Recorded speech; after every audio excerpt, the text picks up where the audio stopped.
Hello, listeners. I'm Jackie, stepping in to save the day, much like Mary Poppins, because our usually steadfast host, Brent Peterson, has gone a bit pear-shaped and missed our intro recording session. Good job I'm as reliable as a Swiss watch, isn't it? Nevertheless, in today's episode, Brent has a natter with Eboni Ryan, the head of global marketing at Digitalzone, and they delve into the captivating world of retail media networks. Eboni shares some enlightening insights about how these networks ingeniously bridge the gap between B2B and B2C. So, hold on to your hats because this episode is going to be the bee's knees. Now let's get on with Talk Commerce, but not before we take a quick moment to hear from our sponsors. Great news for the Magento community. Hoofa is now fully supported by Amnesty, the #1 Magento extension provider. With a catalog of over 250 Magento products and solutions and a full range of custom development services, Amnesty actively invests in providing compatibility with the Hoofa theme. 33 solution compatibilities have already been released and are available as part of the regular product subscription with no extra charge. And many more new compatibilities are coming. In partnership with Hoofa, Amnesty is focused on providing its clients with high-quality extensions, great performance, and a high level of service. Visit amnesty.com for more details. That's AMASTY.com. And remember to tell them Talk Commerce sent you. Have you heard of the Hoofa theme for Magento? It is a powerful yet intuitive theme that has been designed to help Magento store owners create the perfect online store. With the Hoofa theme, you can create a store that is unique and engaging while taking advantage of the latest technology that will make your site blazing fast. The theme is built with a modern, responsive design that is optimized for maximum performance and usability. You can easily achieve Google Lighthouse scores of 10. It is also fully customizable, allowing you to adjust its look and feel to fit your brand. Overall, the Hoofa theme is the best choice for any Magento site. It is easy to set up and customize, and it provides powerful features to help you create a successful online store. Plus, it is designed to work seamlessly with your existing Magento store, so you can take advantage of its powerful features and tools. With the Hoofa theme, you can create a beautiful, engaging, and successful Magento site. Go to hyva.io to learn more. That's hyva.io, and tell them that Talk Commerce sent you. My name is Brent Peterson, and I'm your host. Please remember to subscribe wherever you download your podcasts. And now, Talk Commerce.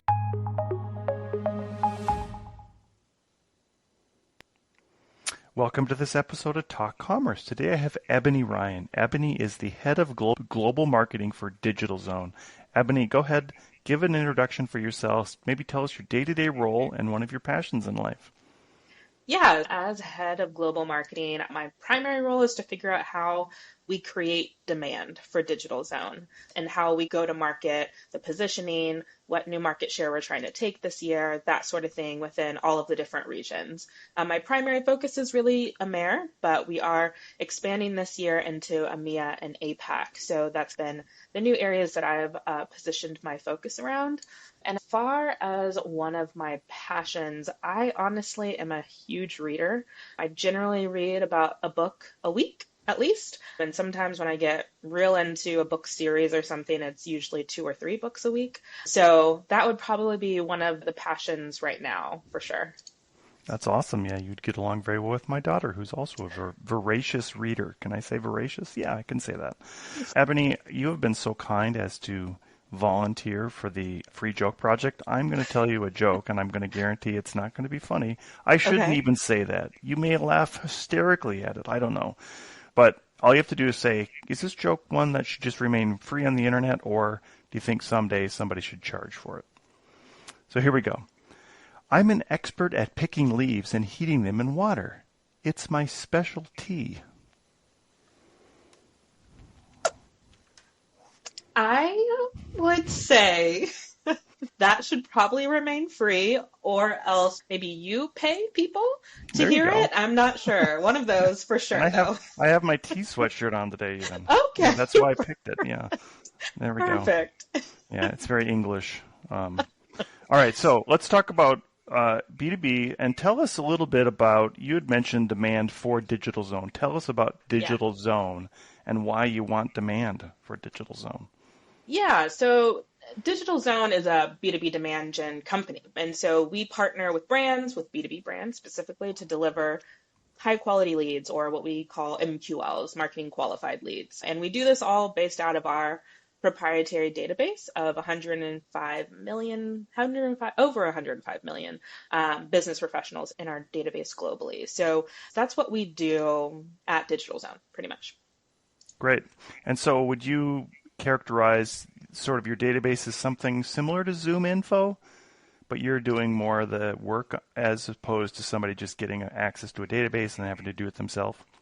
Yeah, so one of the differences I would say maybe with Zoom Info is that the folks in our database have opted in to receive communications from us. So a lot of people are familiar with publications. So let's just call it eMarketer or Forbes or all of those websites on the internet, and maybe partnering with them for content syndication where they put content on their site to be promoted because they want to tap into their database. We have a database similar to that, but it's just not linked to a publication. We have folks who have opted in to receive stuff from us because they find what we provide valuable. So that's essentially our database, different from Zoom Info. Interesting. Okay, so you did mention retail. So how do you differentiate or how do you meld those two together, and why would you partner with somebody on a retail network? Yeah, so one of the areas that I've looked into for expansion for us at Digital Zone is into the retail media network space.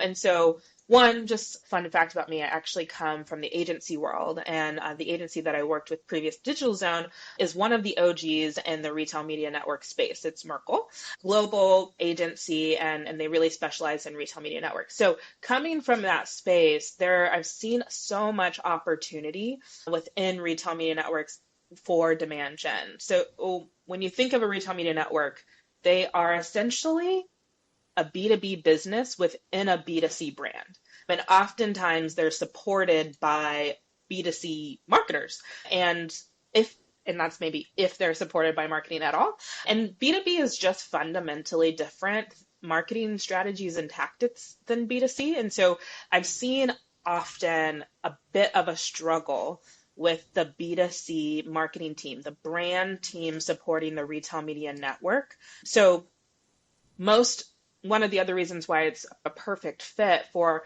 demand gen, or why retail medias are a perfect fit, is because retail media networks generally know exactly who they want to get in front of. Generally, it's going to be the brands that are in their store, or if they're in the more mature retail media network space, they have started to look at non-endemic brands, right? But still, they have somewhat of a short list generally as to who they want to get in front of. So that account list, that brand list, is essentially the bread and butter of demand gen. At the heart of demand gen is account-based marketing, or ABM.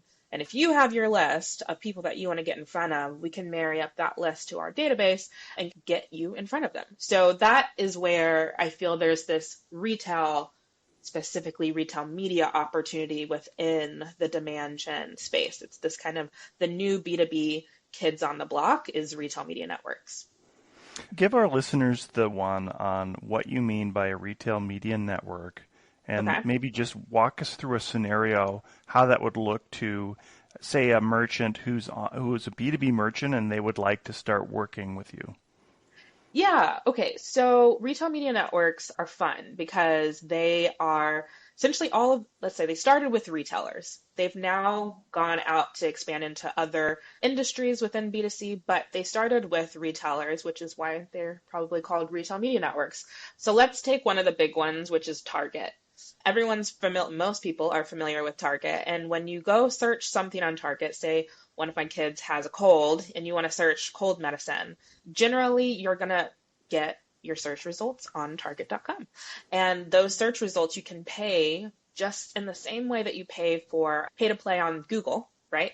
You can pay to get your brand higher in the search results, right? And you do that directly through a retail media network. So you get to be even more intentional than you would maybe on Google, because they're on Target.com. They are loyal Target buyers, and they are specifically looking for something that they've put in the search query. And then you have even more intent probably to buy that product. So that's a retail media network in the Reader's Digest of versions, but you get to go through that retailer's ad platform, that is their proprietary platform, purchase that ad space and go from there.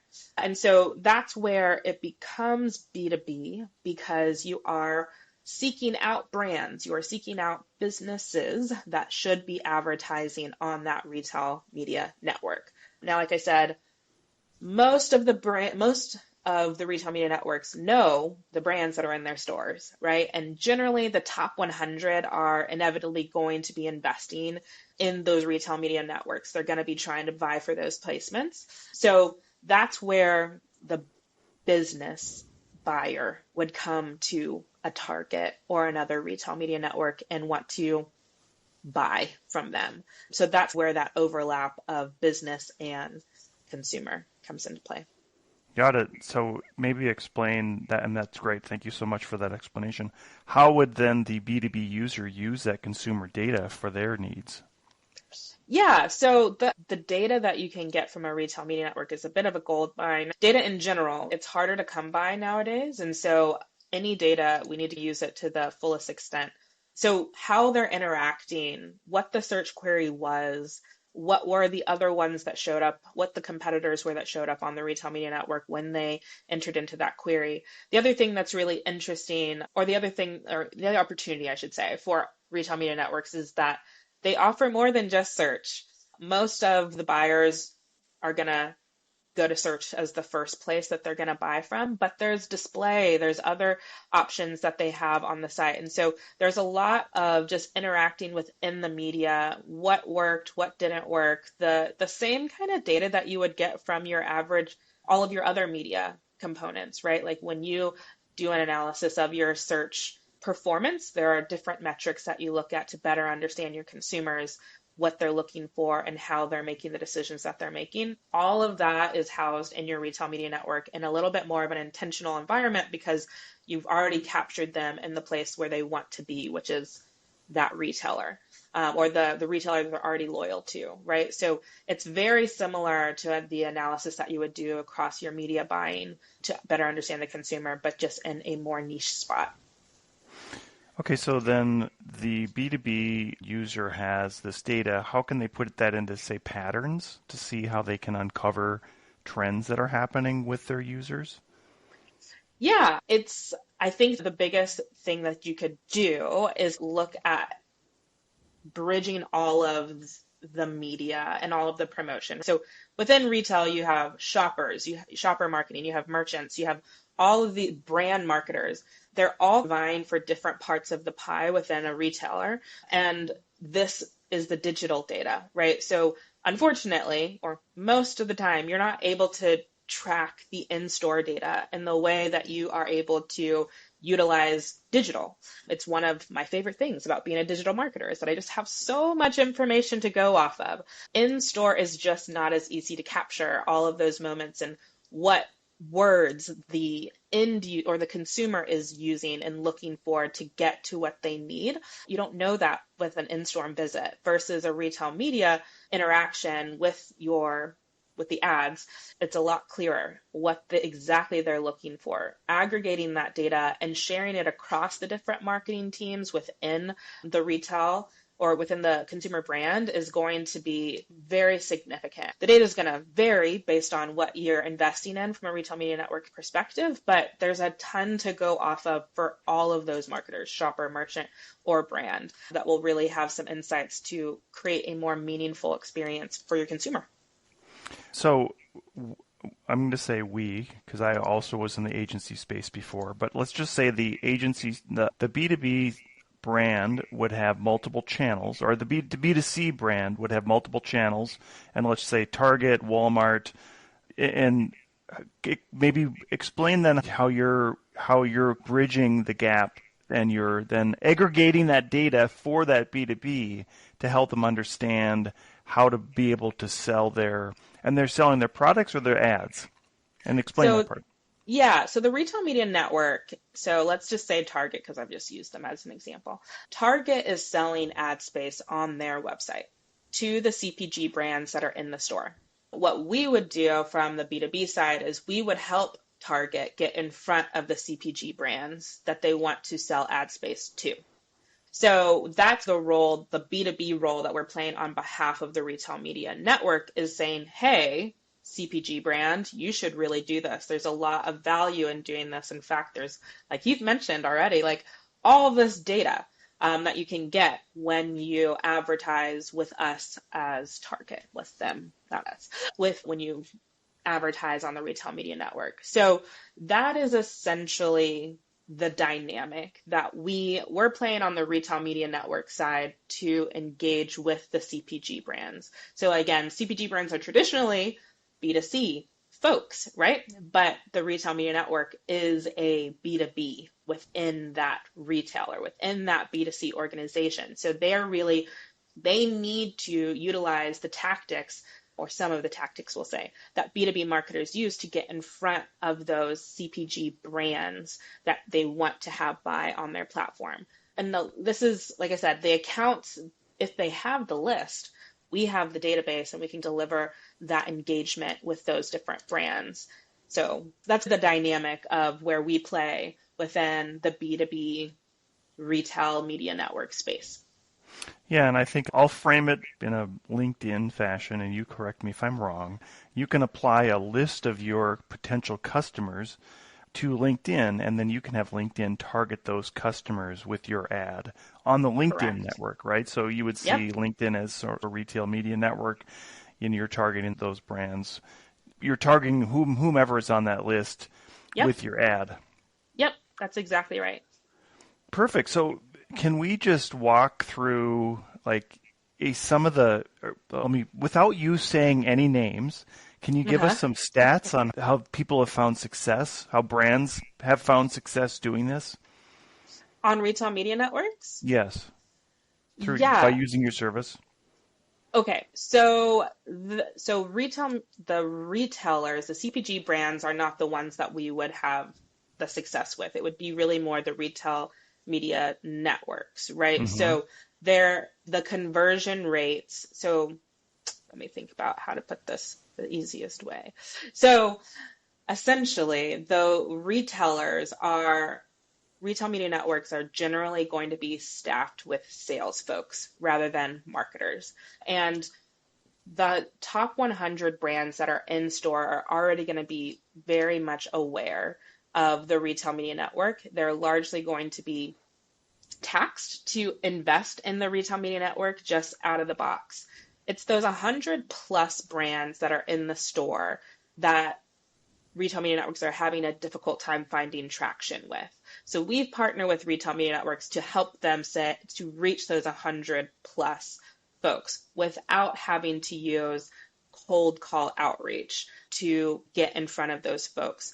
At the heart of what we do is we help brands put together meaningful content and then put that content in front of them via email, and then hopefully start to have that brand awareness, that top of funnel engagement with the brand, so that when the sales team then goes and interacts with that CPG, they're aware of not just the retail media network, but everything that they have to offer them.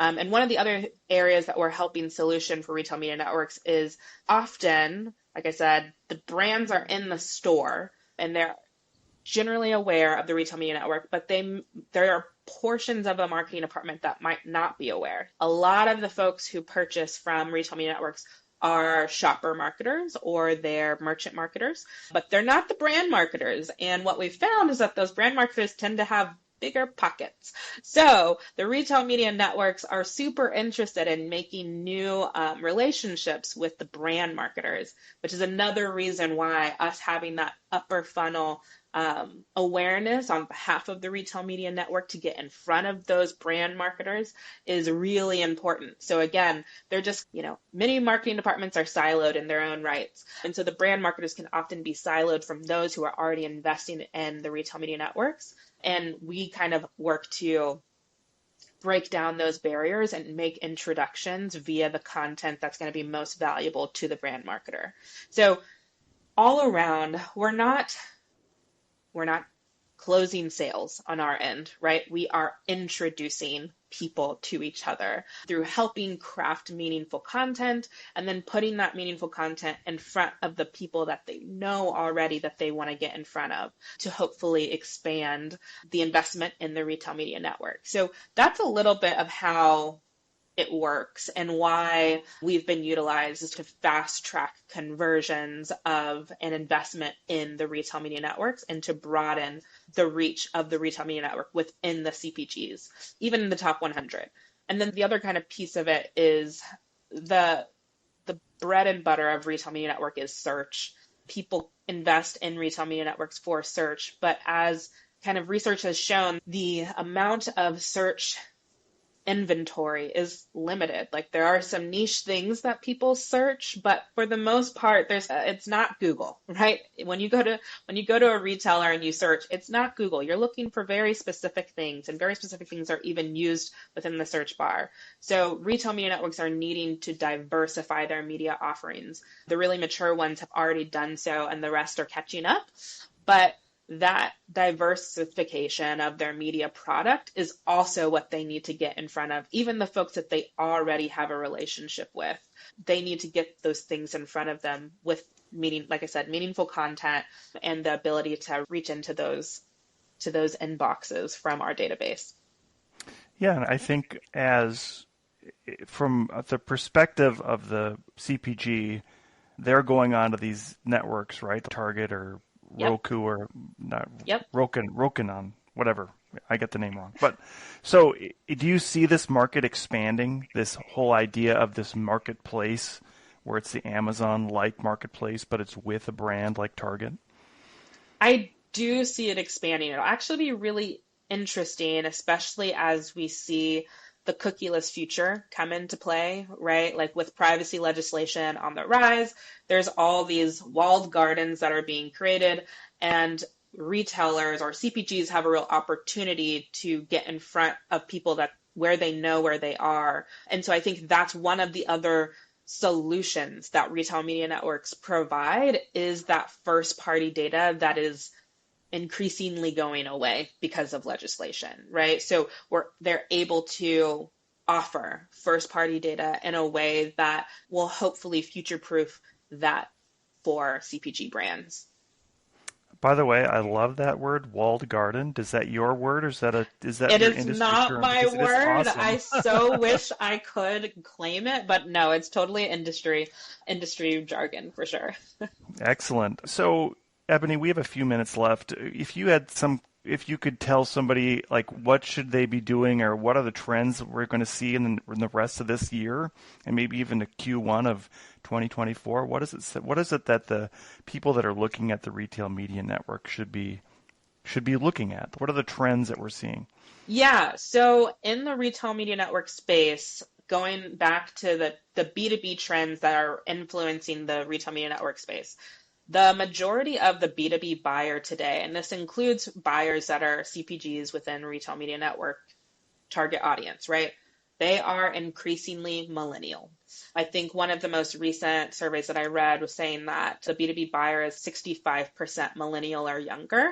So in that statistic in and of itself, there is going to be some influences into what works and what doesn't work, right? What the millennial wants is just different than the previous generations. One of the things that has been increasingly clear is that digital experiences are more important than ever. They need to be seamless. There's super high expectations as to what that should look like for B2B in a way that just really hasn't been there before. In fact, there's so many articles that have been written around the way in which B2B lags behind B2C in digital experiences.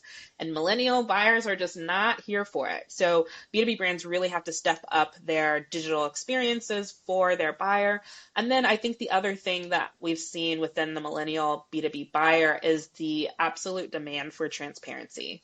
They need to know what they're getting, how much it's going to cost quickly. There was a survey from Forrester that was talking about how the millennial buyer, the millennial B2B buyer, is 2 times as skeptical of sales reps.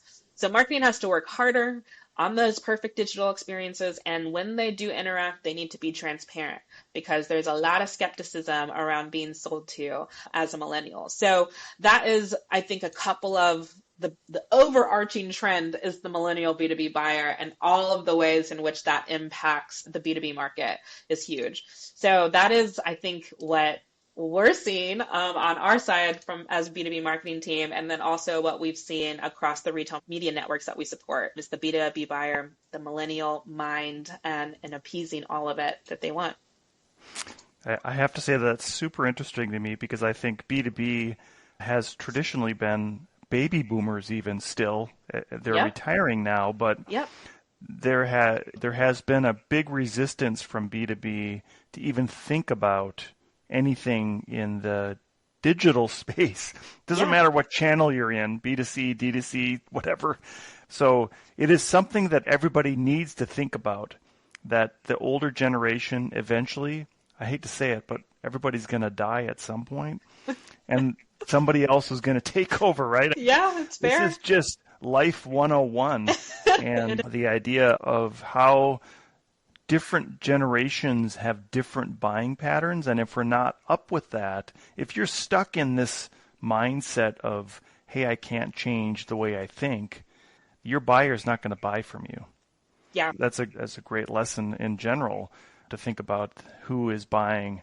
And I think that's a really interesting perspective that you put on the buyers of that particular product or service is going to buy differently. Yep. So, Eboni, we have a few minutes left. I give everybody a chance at the end of the podcast to do a shameless plug. What would you like to plug today? Yeah, I definitely want to shamelessly plug Digitalzone as a demand gen vendor, which is maybe the obvious shameless plug. But for retail media networks, I don't think that demand gen account-based marketing is even on their priority list. It hasn't even made what they're thinking about for their marketing strategy. And I think that it is a huge miss for the retail media networks that are not utilizing it. You can literally talk to exactly who you want to with little wastage, very low risk with demand gen. Yeah, my shameless plug is definitely look into and invest in demand gen for your retail media network. That is perfect. Thank you so much for being here. Eboni Ryan, Head of Global Marketing for Digitalzone. Thank you so much. Thanks for having me. Thank you for making it to the end of this episode of Talk Commerce. Please rate this episode wherever you download your podcasts. We are actively looking for people to participate in the Free Joke Project. Go to talk-commerce.com and sign up for your free spot on the Free Joke Project. If you are a business, I will do a 30-second elevator pitch in the spot to help promote your business. That's talk-commerce.com.